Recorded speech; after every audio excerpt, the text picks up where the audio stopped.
ये आपके लिए तो फ्री है, लेकिन इससे हमारी बहुत हेल्प होगी। चैप्टर 1, उड़ीसा में क्या हुआ। चलिए समझते हैं कि उड़ीसा का ये ट्रेन एक्सीडेंट क्यों और कैसे हुआ। ये पूरी कहानी 3 ट्रेन की है, Coromandel express, Bengaluru Howrah superfast express और एक गुड्स ट्रेन।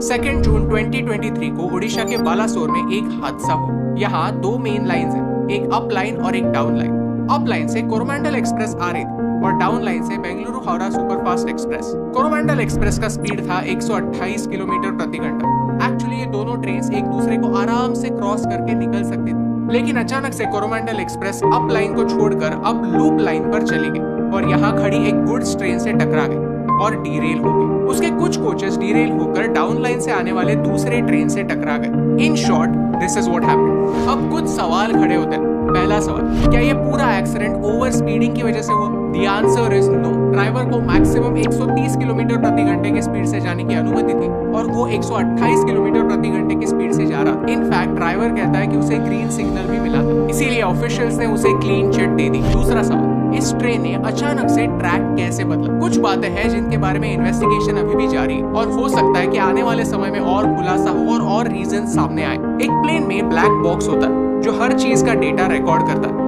कितने बजे क्या हुआ, किसने क्या एक्शन लिए एटसेट्रा। इसकी मदद से प्लेन क्रैश होने पर पता चलता है कि एग्जैक्टली हुआ क्या था।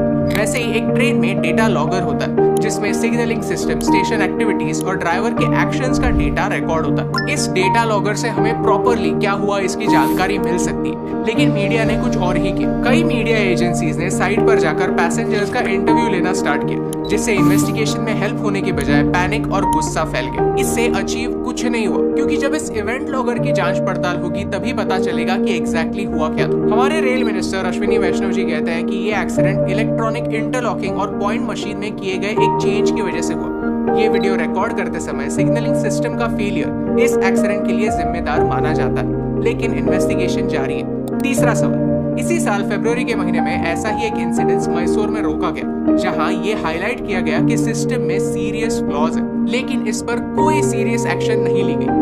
क्यों? चैप्टर 2, लोगों का रिएक्शन। जब भी भारत में कोई दुर्घटना होती है तो अजीबोगरीब रिएक्शन सामने आते हैं। कुछ लोग हैं जो इस पूरे इंसिडेंट को एक कम्युनल एंगल देना चाहते हैं। लोगों ने ट्विटर पर ये पोस्ट करना स्टार्ट किया कि ये एक्सीडेंट एक फ्राइडे को हुआ और ड्रोन फुटेज शेयर करके कहा कि आसपास में दिखने वाला ये स्ट्रक्चर एक मॉस्क हो सकता है, लेकिन असल में ये एक इस्कॉन टेम्पल है। एट द सेम टाइम कुछ पॉलिटिशियंस ने इस पूरे इंसिडेंट का पॉलिटिकल फायदा लेने की भी कोशिश की। फोकस सिर्फ गलती एग्जैक्टली किस पार्टी की है इस पर हो रहा था, ना कि हमारे सिस्टम में क्या बदलाव होने की जरूरत है इस पर। और ये भारत के लिए काफी खराब न्यूज है। इस मामले की जांच सीबीआई के द्वारा होने वाली है और इससे पहले भी जब ज्ञानेश्वरी एक्सप्रेस की दुर्घटना हुई थी तब सीबीआई ने ही इसकी जांच की थी। कुछ पॉलिटिकल पार्टी सीबीआई को इन्वॉल्व करने के अगेंस्ट है। लॉजिक मेरी समझ के बाहर है। अगर आपको लॉजिक पता चलता है तो फिर हमें कमेंट्स में जरूर बताइए। उड़ीसा पुलिस ने लोगों को एक सख्त वार्निंग दी है कि जो भी इस इंसिडेंट के बारे में सोशल मीडिया पर अफवाहें फैलाने की कोशिश करेगा उस पर सख्त कार्रवाई होगी। तो मेरी हमारे फॉलोअर्स से और हमारे दोस्तों से ये रिक्वेस्ट है कि जब तक कोई भी वेरीफाइड इन्फॉर्मेशन नहीं आती तब तक सोशल मीडिया पर इसके बारे में कुछ भी अनवेरीफाइड शेयर मत कीजिए। चैप्टर 3, ट्रेन एक्सीडेंट्स की हिस्ट्री। इस वीडियो की शुरुआत में हमने हमारा ट्रेन सिस्टम कितना बड़ा है और कितने ज्यादा लोग इसका इस्तेमाल करते हैं इसके बारे में बात की। ट्रैक लेंथ की बात की जाए तो हमारा रेलवे सिस्टम दुनिया में 4th लार्जेस्ट रेलवे सिस्टम है, लेकिन यूरोप या अमेरिका जैसे सिस्टम जितना एडवांस नहीं। वंदे भारत ट्रेन के साथ हम कोशिश जरूर कर रहे हैं, लेकिन ट्रेन के साथ साथ ट्रेन ट्रैक्स इंप्रूव होना भी जरूरी है। ट्रेन डीरेलमेंट्स और एक्सीडेंट्स भारत के लिए कोई नई बात नहीं। चलिए हिस्ट्री देखते हैं। 1981 में केरला के पेरुमन के पास आइलैंड एक्सप्रेस एक लोकल ट्रेन से टकराई और 150 लोग मारे गए।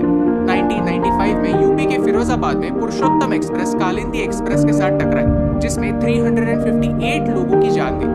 1998 में पंजाब के खन्ना में Jammu Tawi Selda express Kalindi express से टकराई और इसमें 212 लोगों की जान गई। 1999 में असम में ब्रह्मपुत्रा मेल अवध असम एक्सप्रेस से टकराई और इसमें 290 लोग मारे गए। एक ट्रेन एक्सीडेंट के कई रीजंस हो सकते हैं। ड्राइवर की गलती, सिग्नल बंद की गलती, मैकेनिक की गलती या फिर सैबोटाज भी, यानी जानबूझकर एक ट्रेन एक्सीडेंट करवाने की कोशिश। सीएजी का ये रिपोर्ट कहता है कि 2018 से लेकर 2021 तक होने वाले सारे एक्सीडेंट्स में से 70% एक्सीडेंट्स डीरेलमेंट की वजह से हुए थे। यानी डीरेलमेंट्स के हादसे होते रहते हैं और इस पर एक परमानेंट सोल्यूशन निकालने की सख्त जरूरत है। Chapter 4 solutions. अक्सर कोई भी दुर्घटना होती है तो लोग प्रॉब्लम्स के बारे में जरूर बात करते हैं, लेकिन सॉल्यूशंस के बारे में काफी कम लोग होते हैं जो बात कर पाते हैं। चलिए आज कुछ सॉल्यूशंस डिस्कस करते हैं जिससे हम भारत के सिस्टम को 1% ही क्यों ना हो बेहतर बना सकते हैं। नंबर 1 है कवच सिस्टम। कवच हमारे रिसर्च डिजाइन स्टैंडर्ड्स ऑर्गेनाइजेशन ने बनाया हुआ एक सिस्टम है। ये एक ऑटोमेटिक ट्रेन प्रोटेक्शन सिस्टम है। होता यह है कि एक लोको पायलट यानी एक ट्रेन का ड्राइवर जब भी कोई सिग्नल जंप करता है तो ये सिस्टम ऑटोमेटिकली एक्टिवेट हो जाता है। वो ट्रेन का कंट्रोल ले लेता है और ऑटोमेटिकली ब्रेक्स लग जाता है। SPAD यानी signal passed at danger accidents के मेजर रीजंस में से एक है।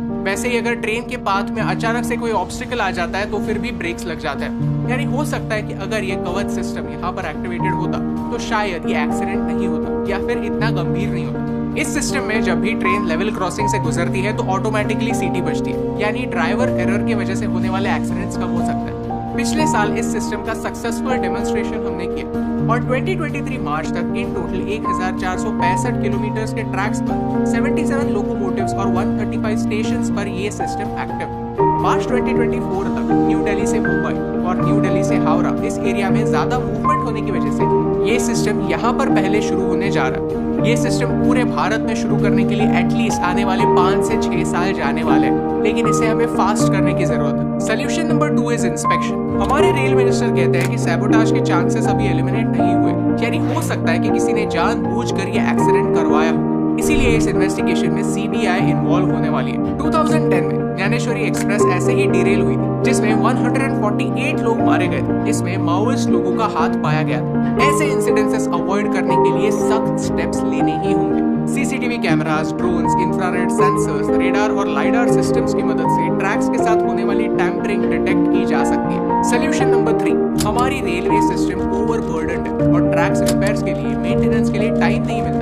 ये एक रियलिटी है, इसे सुलझाने की कोशिश होनी चाहिए। लेटेस्ट टेक्नोलॉजी का इस्तेमाल करके, हमारी सिग्नलिंग सिस्टम को इम्प्रूव करके देश की लाइफलाइन माने जाने वाले इन ट्रेन्स को हम बेहतर बना सकते हैं, पूरे भारतवासियों के लिए और सेफ बना सकते हैं। CAG का रिपोर्ट कहता है कि ट्रैक्स के रिन्यूअल्स के लिए जितने फंड्स एलोकेट होते हैं वो यूज ही नहीं होते। इसका मतलब ये है कि बजट होने के बावजूद एग्जीक्यूशन में कमी की वजह से रिपेयर्स और मेंटेनेंस का काम पीछे पड़ जाता है। Chapter 5 silver lining. You see, जो लोग इंजर हुए या फिर जिन लोगों ने अपनी जान गंवाई उनके लिए किसी भी तरह का कॉम्पेंसेशन इनफ नहीं है, लेकिन इस इंसिडेंट्स में कुछ ऐसी बातें सामने आई जिन्हें हमें एक्नॉलेज और अप्रिशिएट करना काफी जरूरी है। उड़ीसा अपने state of the art disaster management system के लिए जाना जाता है। 15 fire rescue teams, 100 doctors, 200 police और 200 एम्बुलेंसेस इमीडिएटली हादसे की जगह पहुंचे।